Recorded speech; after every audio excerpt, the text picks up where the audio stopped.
case to come before the court is A.W. et al., the M.G. et al. Oh, no, I'm sorry, A.W. et al., M.G. et al., the Board of Education of Twinsburg City School District. It's a little confusing on my caption there, I apologize for that. Each party will have 15 minutes to present their arguments. The appellant may reserve up to 5 minutes for a rebuttal. If you do plan to reserve time for rebuttal, please let me know, as I'll be keeping track of the time, and I'll try to alert you when you get to that point in your argument, when you reach your rebuttal time. The arguments are being recorded, so if you could please stay behind the podium, introduce yourself, keep your voices up. You should not use the names of children or minors or victims in your argument. You can refer to those folks by their initials or by generic terms like the child. The judges, we have read your briefs and we're ready to proceed when you are, and I would just ask the appellant, would you like to reserve time for rebuttal? Yes, please. 5 minutes, Your Honor. Very well, then you may begin when you are ready.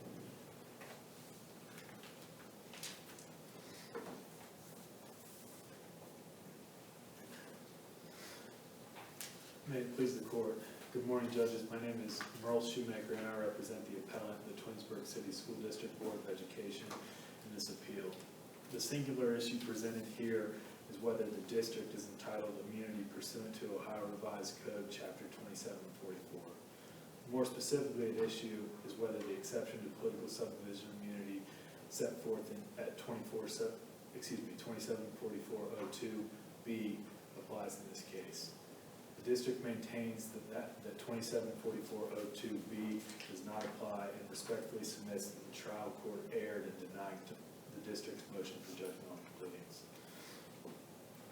It is undisputed that a school district is a political subdivision as set forth in Ohio Revised Code 2744.01f. Moreover, the provision of a system of public education is classified as a governmental function by statute. Appellant has found no case law supporting the position of the trial court and the appellee that the provision of, quote, security services or medical treatment at a public high school are proprietary functions, and that position appears to be inconsistent with the plain language of the definition of proprietary functions as set forth in the revised code. Separately, the appellee's newfound assertion on appeal that she was denied a free and appropriate public education and thus has a claim arising under the Individuals with Disabilities in Education Act is not only misguided, but it is not an issue here. As a political subdivision, the district is entitled to a general grant of immunity from liability and tort pursuant to 2744.02a1 with respect to both its governmental and proprietary functions. In their respective briefing, the parties both cited the Supreme Court of Ohio's three-tier analysis set forth in Smith versus McBride that courts employ in determining whether a political subdivision is immune from tort liability. Because it appears that no party in the trial court dispute that the district is indeed entitled to a general grant of immunity, and because the district need not rely on any of the defenses to immunity set forth in 2744.03 to reinstate immunity, only the second tier of that analysis is pertinent to this appeal, Your Honor. The second tier of analysis relates to the applicability of any of the 5 exceptions to immunity set forth at 2744.02b. Here, the trial court concluded that the exception set forth at 2744.02b2 applies in this case. That statute provides that a political subdivision may be liable for injury caused by the negligence in conducting its proprietary functions of a political subdivision. With respect to that statute, the trial court ostensibly concluded that the district's supervision of its students and the provision of medical attention are proprietary functions. It bears noting briefly that this case involves a physical altercation between 2 students at Twinsburg High School.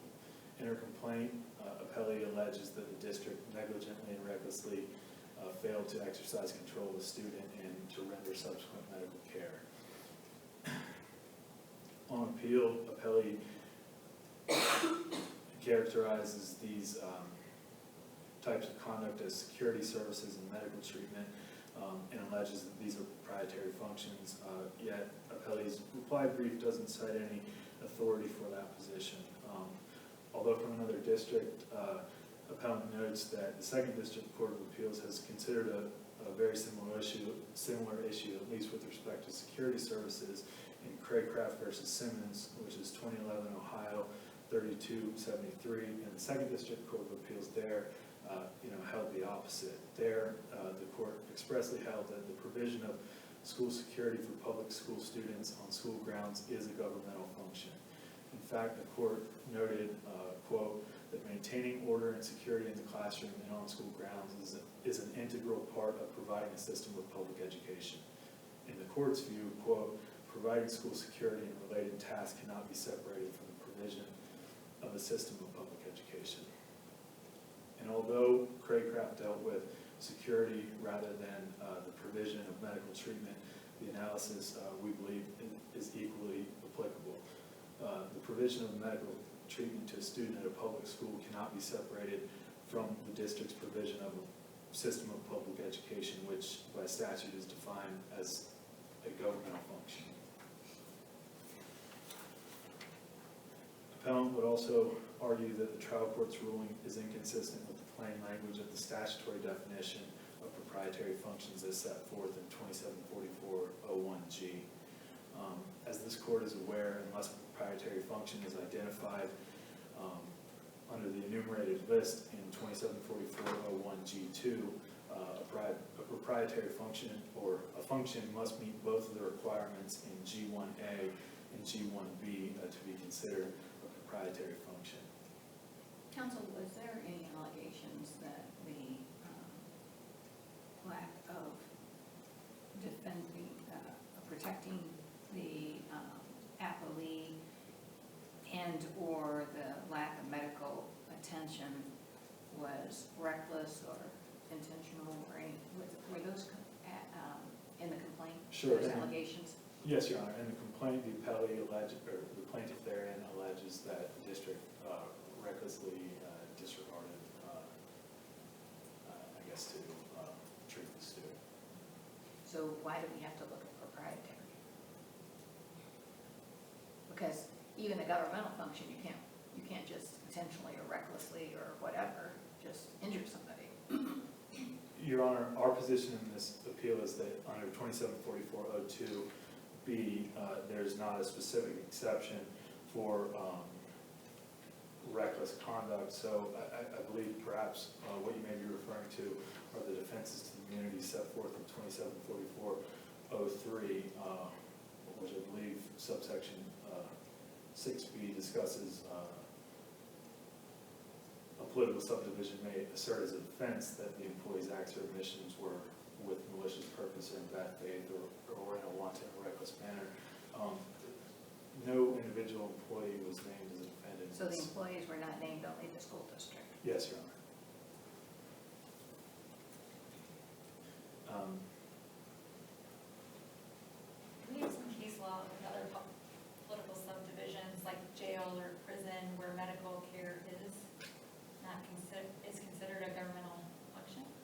I'm sorry. And we're not talking about a school. If we don't have any case law about medical care at a school, then we have it in other type of political subdivisions in the law, like in jail or prison, if negligent medical care is given, is that considered a governmental function or a proprietary function? Excuse me. I apologize, Your Honor. I'm not prepared to address that with respect to the conducts of prisons or jails. I'm just saying, if we don't have the case law on that specific point, I'm wondering if there's something similar. Perhaps there may be, Your Honor. I apologize.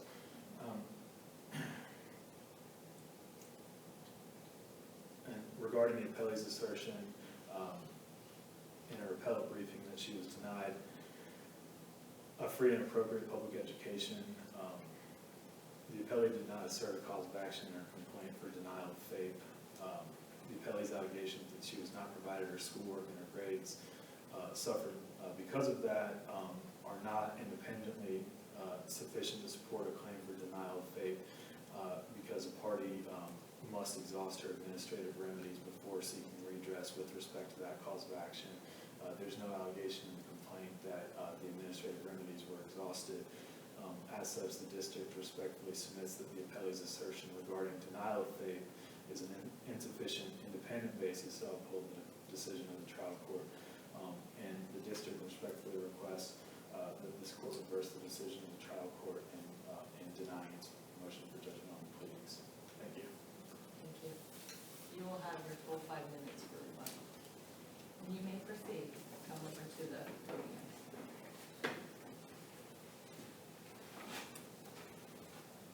Good morning, judges.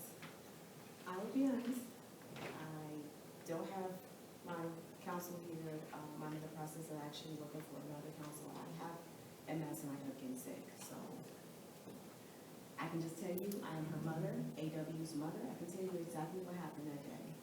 That day, my daughter went to school. There was an intentional assault that happened. She ended up with a concussion because her head was smashed up against a brick wall. During that process, she was like walking in school. Her hair was pulled in the back. The girl, we actually seen the surveillance, even though the school district refused to show it, but we seen it. The girl pulled her hair from the back and was punching her in her head. My daughter stepped back, and I'm in the medical field, so it's fight or flight risk. Either you deal with it and deal with whatever's happened, or you fight your way out. She didn't know what was happening because, of course, she was getting hit. She turned around and started fighting back. When she started fighting back, the teacher started saying, stop, stop, stop, whatever. The girl was not letting go of her hair. Her hair pulled out, everything.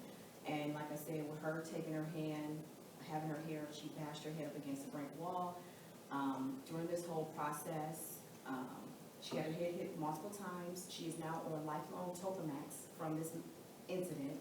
She has seen an ophthalmologist from this because of what's been going on with her head getting smashed. They were saying some her coordination was off. They end up, the school district filed charges against my daughter for assault on a teacher, and then refused to produce evidence to the court because it's like a little different. They expelled my daughter. They tried, she has an IEP, they tried to send her to a behavior school. With that being said, we never let her go back. She's now homeschooled.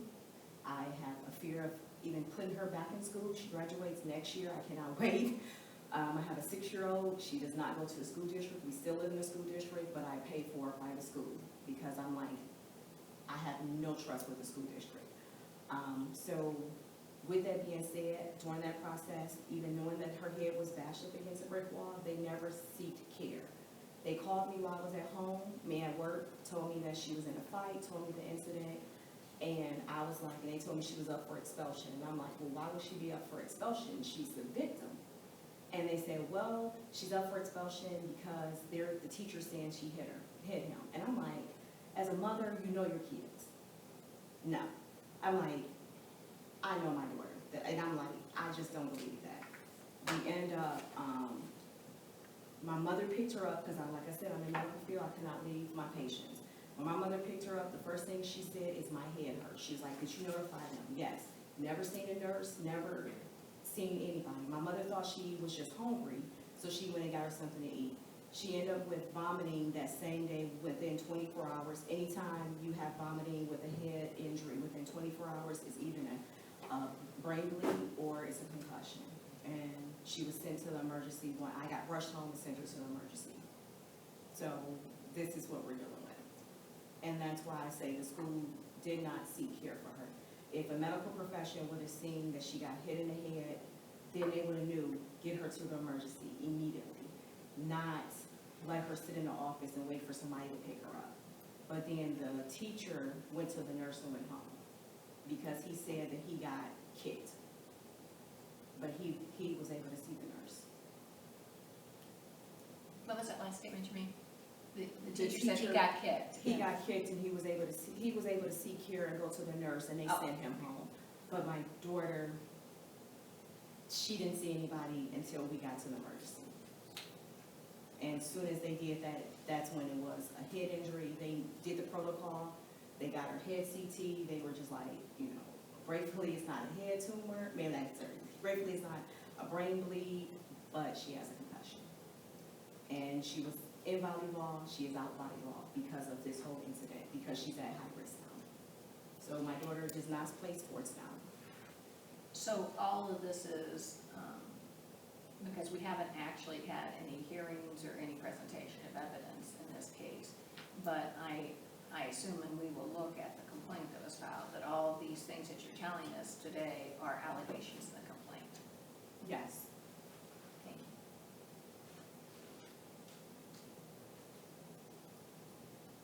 And is, opposing counsel, is he right when he says that there were no employees named in the complaint? No, it was school district and the minor MK, I believe, parents. Okay, but no No. school employees? No, Okay. no. And when did this occur? What year was this? It was April 3rd or April 7th, 2021. She's been homeschooled ever since. Well, when they expelled her, they wanted her to come back, and that was another issue with her having IEP, was fighting for her to get education, and she didn't put that in there. I had to be her advocate to get her education because the school district tried to send her to the behavior school, and I kept telling them, by right, I'm able to send my child wherever I want, I'm her mother. And that's when they finally agreed and let me homeschool her, and they brought tutors in and everything else. Then when her expulsion was up, they thought we were bringing her back, and I was like, the trust was gone. So I was like, I can't do it. I'm like, I just don't feel comfortable. Everything that happened, like, this can happen again, and it can be worse. Any questions? Thank you very much. Unless there are questions, nothing further on behalf of the appellant, Your Honor. Hearing nothing further, the court thanks you for, both of you for your presentations. We will take the matter under advisement and issue a decision in due course. The clerk of courts will mail a copy of the decision to you on the day it's released, and it will also be posted on the Ohio Supreme Court website. So thank you again, both.